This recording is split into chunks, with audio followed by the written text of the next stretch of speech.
Hey everybody, Adam Schmela, Certified Financial Planner here with Integrated Planning and Wealth Management. I want to share a story with you here today that emphasizes one of the most important and fundamentally sound principles of financial planning that everybody needs to understand and take into consideration.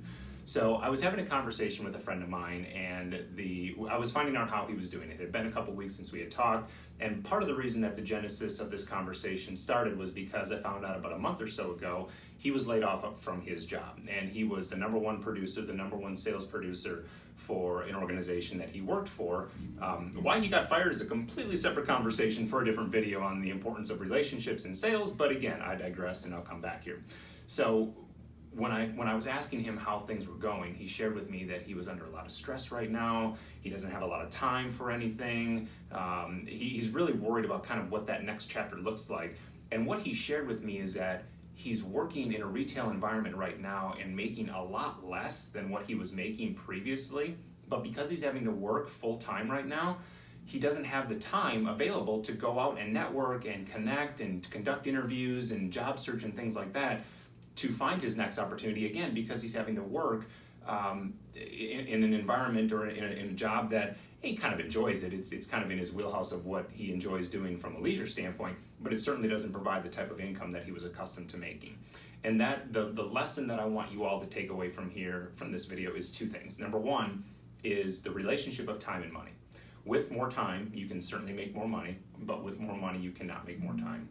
And related to that is just the importance of having an emergency fund. Now, I know absolutely nothing about their personal finances. I don't know their financial situation, circumstances, etc.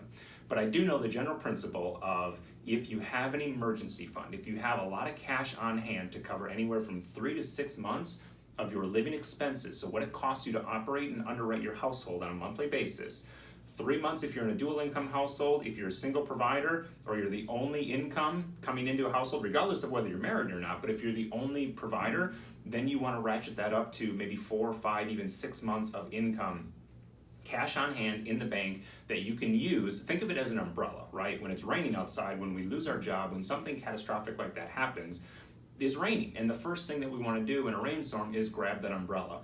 And having that umbrella, having that cash on hand, if that happens to you, gives you the opportunity, gives you the freedom to use the most valued and commoditized resource that we all have, which is our time, right? 168 hours in a week. What you do at those hours and the return on time that you get can largely dictate the amount of money, the amount of wealth, the amount of freedom and flexibility that you have in your life. So I hope you take this message to heart. I hope that if you're beginning planning or you're thinking about, gosh, where do I begin? Do I start investing? Do I get insurance? Do I get an emergency fund? What do I think of first? The absolute most important foundation that you can have in any financial plan is cash. Cash is king. Have it on hand. 3 to 6 months living expenses. I hope this finds you well. I hope you found this information useful, and we're looking forward to talking to you again soon. Enjoy the day.